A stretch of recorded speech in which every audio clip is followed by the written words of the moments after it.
Impaired हूँ, तो मैं एजुकेशन के सिलसिले में लाहौर आया था। यहीं पे मेरी मोबिलिटी ट्रेनिंग्स हुई।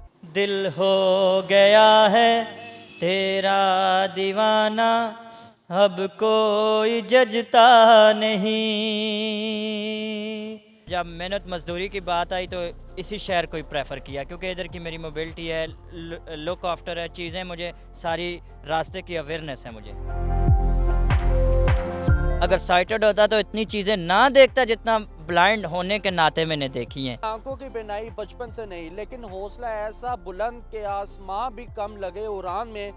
अस्सलाम वालेकुम जी, पीएसबी के जी डिजिटल के साथ मैं हूं फाद हसन। नाज़रीन, आज आपकी मुलाकात करवाएंगे एक ऐसे बाहिम्मत नौजवान से जिसकी आंखों की बिनाई बचपन से नहीं, लेकिन हौसला ऐसा बुलंद के आसमां भी कम लगे उड़ान में।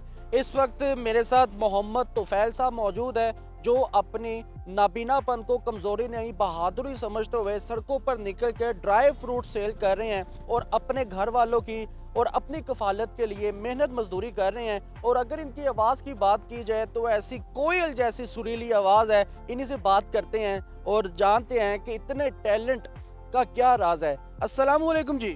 वालेकुम अस्सलाम जी तुफैल साहब, कैसे हैं आप? जी, शुक्र है अल्लाह का। फ़ाद भाई, आप ठीक हैं? खैर? अल्हम्दुलिल्लाह मैं ठीक ठाक। तुफैल साहब, आप कहाँ से ताल्लुक़ रखते हैं? जी, बेसिकली मैं ताल्लुक़ रखता हूँ ज़िला एबटाबाद नथिया गली से।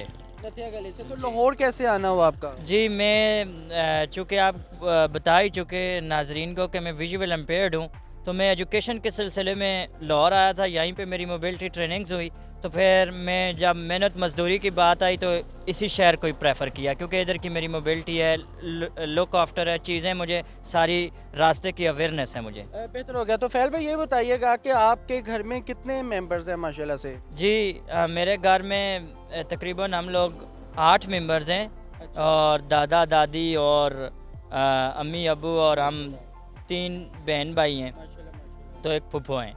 तो अगर बात की जाए उनकी, तो वो सब अल्लाह की तरफ से सारे और ठीक हैं। जी, उनको जी। उनमें से कोई ब्लाइंडनेस तो नहीं होती? जी जी, उनमें से कोई ब्लाइंड नहीं है। और सारे मेरे जो बहन भाई हैं, मेरे और ख़ानदान वाले हैं, वो फुल साइटेड हैं और पूरे इंसान हैं जिस तरह आप हैं। नहीं नहीं, अल्हम्दुलिल्लाह आप भी इंसान हैं। आप तो अल्लाह ताला के ज़्यादा करीब इसलिए है क्योंकि अल्लाह हमेशा अपने ज़्यादा करीब होने वाले शख्स को ही हमेशा आजमाता है और आजमाइश में डालता है। तो आप अल्लाह के ज़्यादा करीब है।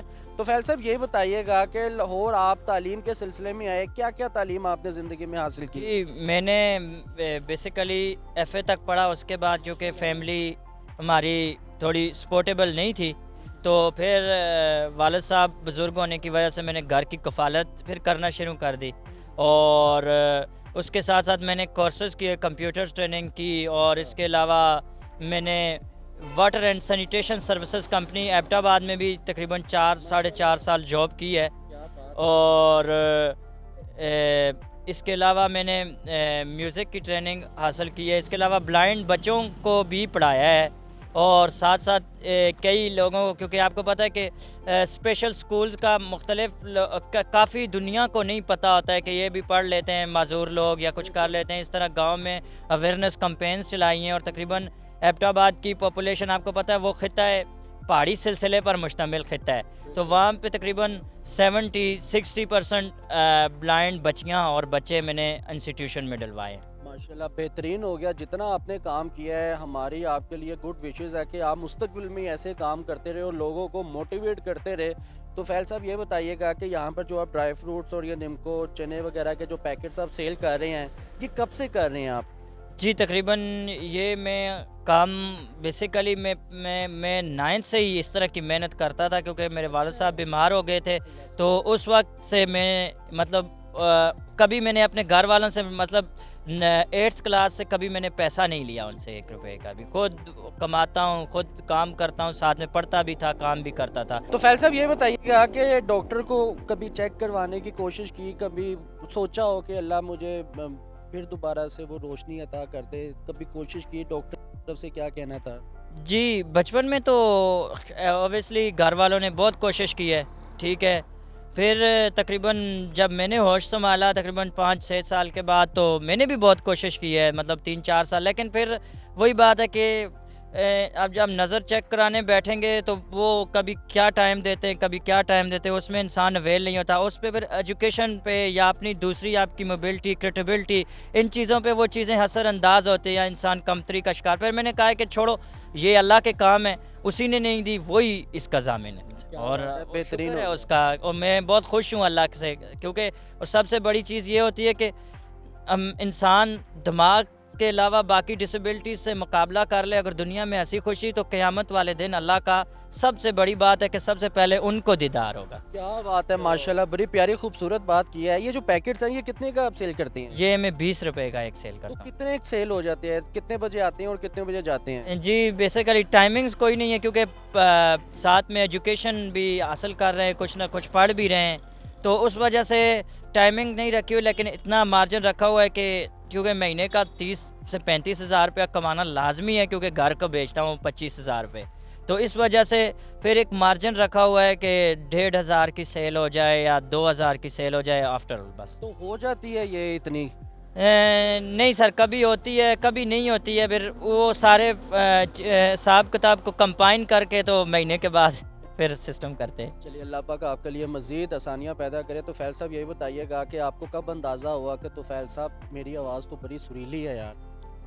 सर ओबियसली सच्ची बात बोलूं तो मैं जब अपनी रिकॉर्डिंग्स सुनता हूं तो मुझे अपनी आवाज़ बिल्कुल नहीं अच्छी लगती है, सीधी सी बात बंदे बताऊं। को मुझे अपना इंटरव्यू नहीं अच्छा लगता है। हाँ जी, तो बेसिकली लोग पसंद करते हैं सुनना, और बहुत से प्रोग्राम्स किए, और स्कूल लेवल पे थे तो स्काउट्स भी किया, और उसमें माशाल्लाह जब तकरीबन अपनी स्टिक जितने थे तो उस वक्त ऑल पाकिस्तान में नंबर 1 पोजीशन हासिल की थी। चले, बेहतरीन हो गया जी। आज हमारे व्यूवर्स भी आपकी सुरीली आवाज़ सुनेंगे। सर ज़रा सुनाइएगा।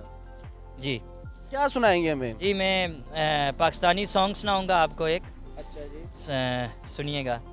दिल हो गया है तेरा दीवाना, अब कोई जजता नहीं,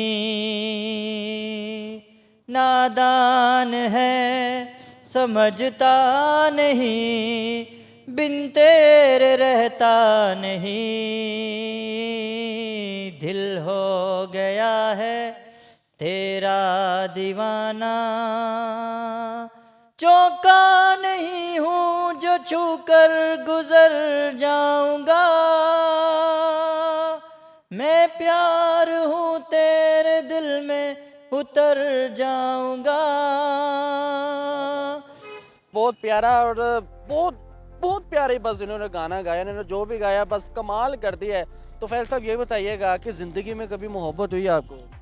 जी, मोहब्बत बिल्कुल जी हर इंसान को होती है, हम भी स्टूडेंट थे, बहुत मोहब्बत की है। अच्छा, तो कैसी मोहब्बत की? मतलब अच्छी मोहब्बत, पॉजिटिवली। पहले तो सच्ची बात बताऊं, किससे की थी मोहब्बत, ये बता दें आप। जी जाहिर सी बात है, मुख्तलिफ़ चीज़ें होती हैं इंसान की ज़िंदगी में। जिस तरह आप कुछ लोग आँखों से देख के मोहब्बत करते हैं, हम लोग मतलब आवाज़ से मोहब्बत करते हैं। इंसान है, वो नफ्सियात भी होती है और शैतानियत भी आती है, क्योंकि इंसान के अंदर शैतान है। तो लेकिन ये है कि शुक्र अल्हम्दुलिल्लाह के कभी इतना वक्त ही नहीं रहा है, सच्ची वो तो बात। ठीक है, लेकिन कभी कोई अट्रैक्शन हो जाती है ना किसी की आवाज़ से ही। नहीं है, असल में आवाज़ से आपको बताया तो है ना, आवाज़ों से तो बहुत मोहब्बत है। हल्का यार नेक की आवाज़ बड़ी पसंद है, आप वो उससे तो आप ये मोहब्बत बातों को नहीं अब है। कवर कर रहे हैं, अब हाँ तो जी। फैल साहब बातों को तो कवर कर रहे हैं। मोहब्बत- ये बताइएगा तो फैल साहब, अल्लाह ताला ने बड़ी नेमतों से नवाजा है हम सबको, लेकिन जब किसी की ज़िंदगी से एक नेमत अल्लाह ताला ले ले, अपनी दी हुई नेमतों में से कमी महसूस होती है कभी ना कभी? जी, कमी तो स्पेशली महसूस तो होती है, लेकिन उस कमी को अल्लाह ताला ने असल में जो सबसे रोशनी वाली चीज़ होती है इल्म, इल्म आपको मिल गया और आपकी अवेयर हो गए, और आपका ये जो सेंट्रल प्रोसेसिंग यूनिट है, जो दिमाग है आपका, ये अगर है आपका तो सच कोई भी, लेकिन मुश्किलात तो आपको पता है। आप जैसे कि रोड है, ये गाड़ियाँ चल रही हैं, आप ज़ाहिर सी बात है कि कोई सड़क क्रॉस करवाएगा तो हम करेंगे अगर हमें उधर जाना हुआ। तो मुश्किलात छोटी छोटी होती हैं, लेकिन ऐसा कोई मुश्किलात नहीं है कि हम अपनी ज़िंदगी से मुतमईन नहीं है। मैंने शायद अगर साइटेड होता तो इतनी चीज़ें ना देखता जितना ब्लाइंड होने के नाते मैंने देखी हैं। नाज़रीन, बहुत अच्छा लगा तो फैल साहब के साथ प्रोग्राम करके। जिस तरह से ये मोटिवेशनल पर्सन है और जिस तरह से ये टैलेंट से भरपूर एक शख्सियत है, नाज़रीन, मैं कहूँ कि मिसाल कहीं नहीं इन जैसी, और ऐसा टैलेंट के एजुकेशन भी हासिल कर रहे हैं, खुद को भी मोटिवेट करते हैं, लोगों को भी मोटिवेट करते हैं, और ऐसे मल्टी टैलेंटेड लोग हमारे माशरे में, सोसाइटी में बहुत कम हैं। सर, लास्ट में कुछ कहना चाहेंगे आप? जी हाँ, मैं 3 लोगों को हमेशा पैगाम देता होता हूँ। एक तो हमारी गवर्नमेंट है, सबसे पहले तो उन लोगों को ये मेरा पैगाम है कि माजूर लोगों की दादरसी की जाए, सड़कों पर बोर्ड्स लगाए जाएं और पब्लिकली अवेयर किया जाए लोगों को। और दूसरा, पब्लिक को मैसेज ये देना चाहता हूँ कि किसी भी माजूर आदमी को आप देखें, अगर आप माली इस्तेदात रखते हैं, उसकी हेल्प करें, उसको बेटर से बेटर करने की कोशिश करें। और तीसरा पैगाम मेरे माजूर भाई बहन जो भी हैं, प्लीज़ भाइयों, घरों से निकलो, एजुकेशन हासिल करो। माजूरी कोई भी माजूरी नहीं है। माजूरी को अगर मजबूरी ना बनाया जाए तो माजूरी माजूरी नहीं है। बेहतरीन हो गया जी, बड़ा प्यारा खूबसूरत पैगाम मोहम्मद तोफैल साहब ने। और नाज़रीन, हमें चाहिए कि हम ही अपने मुल्क पाकिस्तान का टैलेंट को ज़्यादा से ज़्यादा प्रमोट करें, ताकि ये ज़्यादा से ज़्यादा तरक्की करे और अपने मुल्क पाकिस्तान का नाम रोशन करे। तो हमें आज अहद करना है कि हमने मोहम्मद तोफैल साहब को लाजमी हर हाल में सपोर्ट करना है। किसी की मदद करने का मतलब और मकसद ये नहीं होता कि आप उसको पैसे दे जाए, किसी को हेल्प करने का मकसद ये भी होता है कि आप उसको ज़्यादा से ज़्यादा लाइक शेयर करें, और इनको कहीं पर भी कोई सहूलत मैसर होती है तो इनको वहाँ पर भेजा जाए, ये इनको प्लेटफॉर्म दिया जाए, ताकि ये वहाँ पर जाकर अच्छे तरीके से परफॉर्म कर सके एक प्रोफेशनल वे से। और अगर कोई इन्वेस्ट करना चाहे तो इन पर इन्वेस्ट करे, ताकि ये कोई अपना छोटा सा कारोबार कर सके, बैठकर ये अपनी इज्जत की रोज़ी जो सी है वो कमा सके, ऐसे सड़कों पर ये धक्के ना खा सके। अलबत्ता इनका कहना है कि मैं अल्लाह के फजलो करम से बहुत खुश हूँ अपनी ज़िंदगी से, मुझे ज़िंदगी से कोई गिला शिकवा नहीं। अगर आपको ये प्रोग्राम पसंद है तो कमेंट सेक्शन पर लाजमी बताइएगा। अपने मेज़बान को इजाज़त दें। अल्लाह हाफिज़ जी।